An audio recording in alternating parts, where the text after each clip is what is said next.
সুপ্রিয় দর্শক সবাইকে স্বাগত জানাচ্ছি মাই টিভি রমজান ও স্বাস্থ্য অনুষ্ঠানে প্রেজেন্স বাই বিকন ফার্মাসিউটিক্যালস। আপনাদের সঙ্গে রয়েছি আমি ডাক্তার আহসান। আমাদের সঙ্গে আজকে যে অতিথি রয়েছেন পরিচয় করে দিচ্ছি doctor Zulfikar Saif, clinical oncologist, স্বাস্থ্য অধিদপ্তর।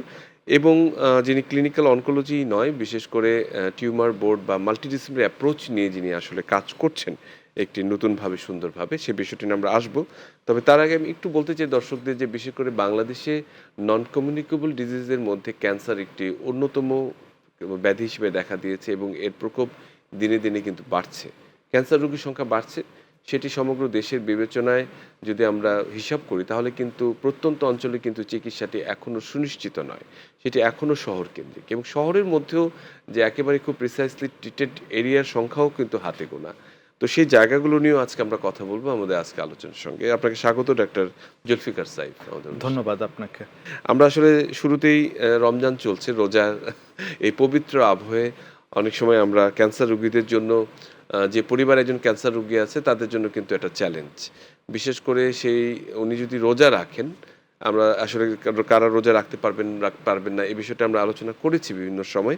শুধু যদি ক্যান্সার রোগী যদি রোজা রাখেন তাহলে তার পরিবারের সদস্যদেরও কিন্তু একটা দায়িত্ব পড়ে যায় তার দেখভাল করার বা তাকে সুনির্দিষ্ট ফুড হ্যাবিট, তার ফ্লুইড এগুলোকে নির্ধারিত করার। সে বিষয়টি নিয়ে যদি আমাদের একটু বলেন যে তার ফুড ক্রাইটেরিয়াটা কেমন হবে। রমজান মাস চলছে। আসলে আমাদের যারা ক্যান্সার পেশেন্ট, আমরা আসলে ক্যান্সার পেশেন্ট শব্দটা ব্যবহার করতে চাই না। যখনই একজন রোগী একটা ক্যান্সার ডায়াগনোসিস হয়ে যায় তখন থেকে উনি আসলে ক্যান্সার সার্ভাইভার, রাইট। উনি যত ক্যান্সার সার্ভাইভার আছেন তাদের আসলে, এবং আমাদের দেশে আসলে আমরা অধিকাংশ পেশেন্টই আমাদের হচ্ছে মুসলিম। সবারই একটা এই সময় খুব একটা আবেগের একটা বিষয় হয়ে দাঁড়ায় যে রোজা রাখতে পারবো কি পারবো না। এটা নিয়ে অনেক বিষয় আছে, সেটা আসলে আমাদের ধর্মীয় বিশেষজ্ঞরা ভালো বলতে পারবেন। রুগীরা যদি রাখতে চান এবং রুগী যদি ফিট হন, আমরা কেমোথেরাপির দিন বাদে অন্যান্য দিন আমরা ট্রিটমেন্ট নেওয়ার রোজা রাখার বিষয়ে আমরা নিরুৎসাহিত করি না যদি ফিট থাকেন। আচ্ছা। রমজান মাসে যেটা দেখা যায়, আমাদের ইফতারিতে আমরা ইউজুয়াল খাবারের বদলে একটু ভাজা পোড়ার দিকে চলে যাই এবং অনেক সময় দেখা যায় যে আমরা বাহিরের খাবারগুলো একটু আনার চেষ্টা করি।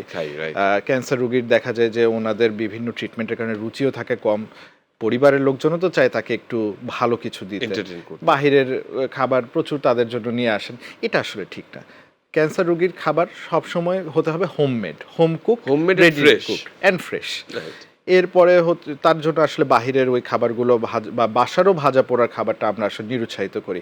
খুব ইজি টু ডাইজেস্ট, মানে খুব সহজ পাচ্য যে খাবারগুলো আছে আমাদের, যেমন আমাদের সিম্পল একটু টক দই দিয়ে চিড়া, মুড়ি এগুলো খেতে পারে, ভাত খেতে পারে, ভাতে কিন্তু কোনো অসুবিধা নেই। প্রোটিনের জায়গাটিও কিন্তু সুরক্ষিত করতে হবে, ডিম খেতে পারবে। প্রোটিন খুবই ইম্পর্টেন্ট, কারণ এই সময় রোগীর শরীরে হচ্ছে ভাঙা গড়ার খেলা চলছে একটা।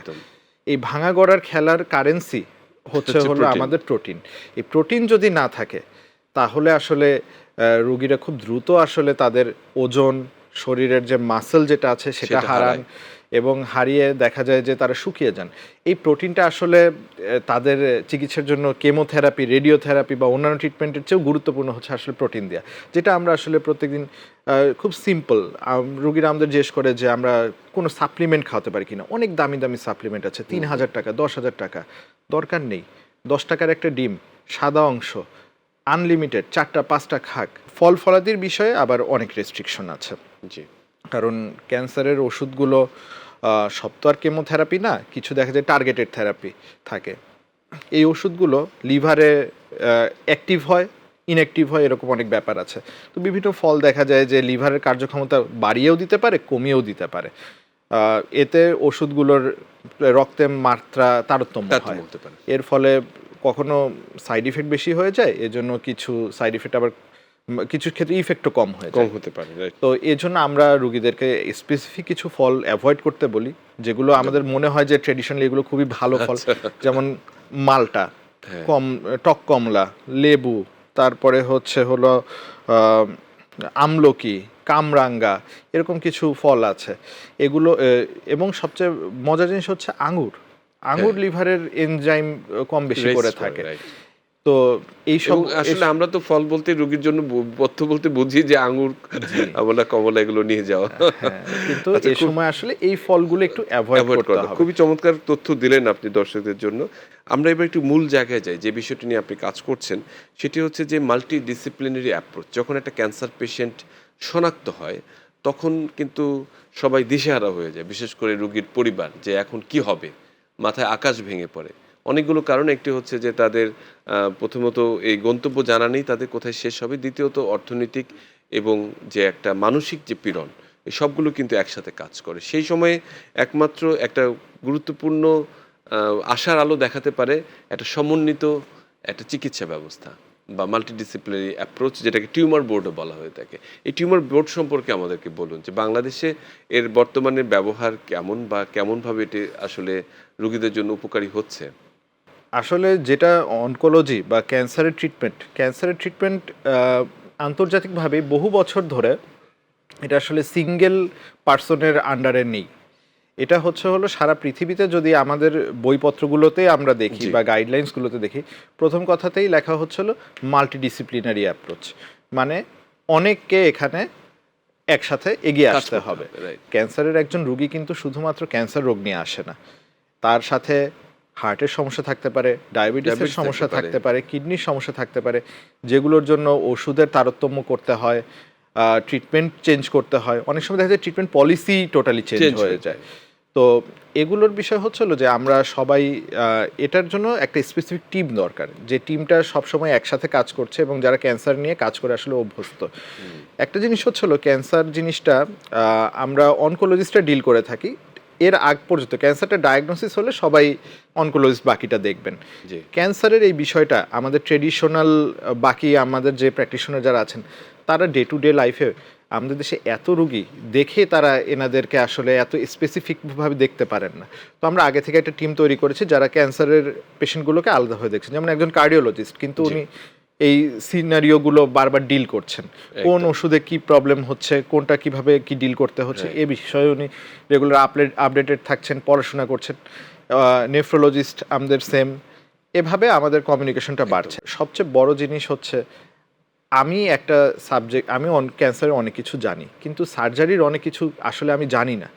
কি অপশন আছে, কি করা যেতে পারে, এটা আমার থেকে সার্জন একটু হলেও অবশ্যই বেশি জানে। অবশ্যই, অবশ্যই। এটাও আমি আমার দিক থেকে ডিসিশন দেওয়ার বদলে যদি উনি বোর্ডে থাকেন, ডিসিশনটা অনেক অ্যাকিউরেট হয়। আমাদের আমরা মনে করি আমাদের বোর্ডের ডিসিশন অ্যাকিউরেসি ইজ এক্সিলেন্ট। জি।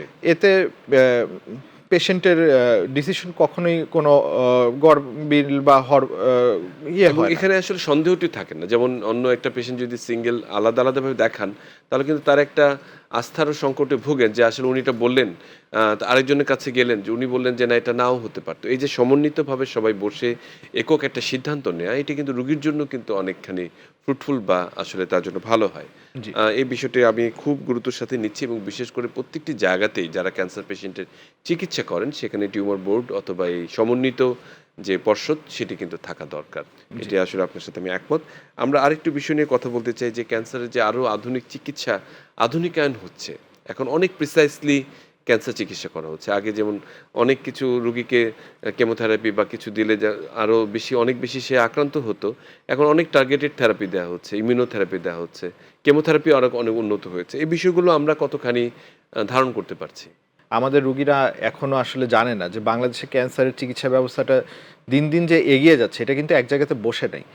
এই মুহূর্তে আসলে ওয়ার্ল্ড ওয়াইড যত আধুনিক ওষুধ আছে, এটার অন্তত 80 থেকে 90% ওষুধ আমাদের দেশে পাওয়া যায়, যা দিয়ে আমাদের মোটামুটি ক্যান্সারের প্রথম, দ্বিতীয়, তৃতীয় ধাপ, চতুর্থ ধাপ, পঞ্চম ধাপ, এরকম আমরা মোটামুটি ক্যান্সারের আহ, অধিকাংশ ধাপই আমরা বাংলাদেশেই করতে পারি।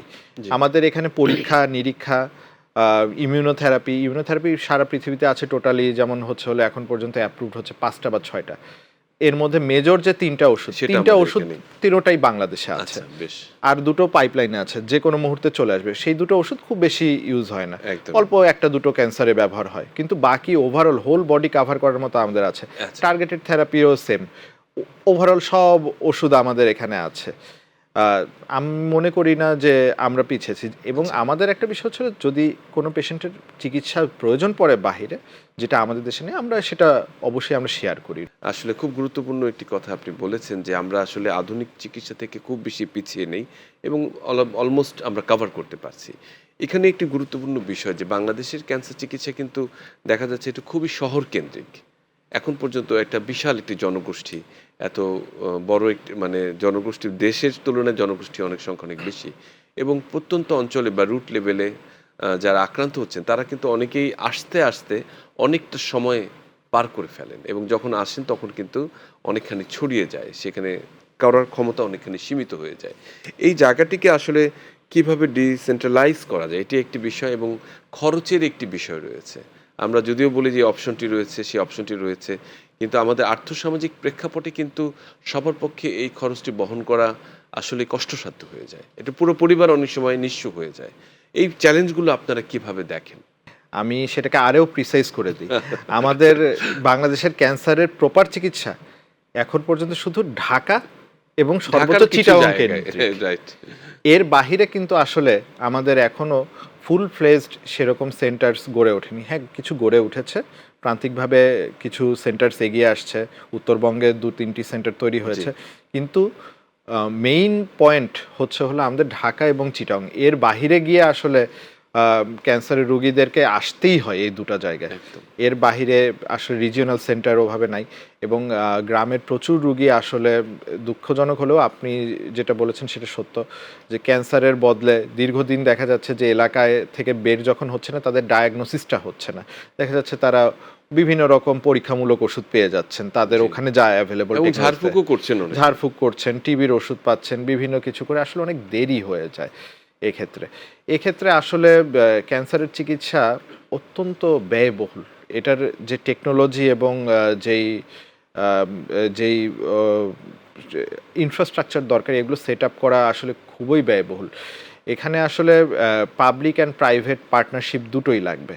এখানে যেমন শুধু আমাদের সরকার এগিয়ে আসলেই হবে না, কারণ সরকারকে প্রাথমিক চিকিৎসাও দিতে হয়, এটাও দিতে হয়। প্রাথমিক চিকিৎসার দিকেই তো সরকারের নজর থাকবে বেশি। হ্যাঁ। এখানে এক একটা সেন্টার এস্টাবলিশ করতে ১০০, ১৫০, ২০০ কোটি টাকা করে চলে যায়। এটা আসলেই অনেক ব্যয়বহুল। প্রাইভেট যদি যে কোম্পানিগুলো আছে তারা যদি একটু এগিয়ে আসেন, আমাদের দেশে ক্যান্সারের চিকিৎসায় যে খরচে আসলে এখন পর্যন্ত চলছে, কারণ সব দেশে তো টেকনোলজির ঢোকার যন্ত্রপাতি আসার খরচ সেম না। আমাদের দেশে আসলে যে খরচে এখন পর্যন্ত প্রাইভেটের চিকিৎসা চলছে, এটা আসলে অধিকাংশ সেন্টার এখনো ব্রেক ইভেনই করতে পারেনি। মানে তারা এখনো তাদের এস্টাবলিশমেন্ট খরচই তারা কষ্টে উঠতে বছরের পারেনি। পর বছর তুলতে Right. পারেনি। এই কারণে প্রাইভেট সেক্টরগুলো তারা হচ্ছিল বাহিরে বিভিন্ন সেন্টার এস্টাবলিশ করতে তারা পিছপা হন, কারণ একদমই। এবং এক্ষেত্রে আসলে যেটি বললেন যে প্রাইভেট এবং পাবলিক দুটিরই আসলে সমন্বয় প্রয়োজন। তাহলে হয়তো মানুষজন আসলে উপকৃত হবে। আপনাকে অসংখ্য ধন্যবাদ আমাদের সময় দেওয়ার জন্য এবং আমাদের সঙ্গে এতক্ষণ উপস্থিত থাকার জন্য। আপনাকেও ধন্যবাদ। সুপ্রিয় দর্শক, আমরা এতক্ষণ ডাক্তার জুলফিকার সাইফের সাথে ক্যান্সারের নানান দিক নিয়ে কথা বললাম। একই সঙ্গে এই রমজানে তাদের খাদ্যাভ্যাসটি কেমন হবে এবং ক্যান্সারের যে আধুনিকায়ন রয়েছে তার সাথে আমরা কতখানি এগিয়ে যেতে পারছি এবং ভবিষ্যৎ যে আসলে কিভাবে সেটা উন্নতি করবে সেটি নিয়ে কথা বলেছি। আশা করছি এটা আপনাদের উপকার হয়েছে বা তবু উপকৃত হবেন।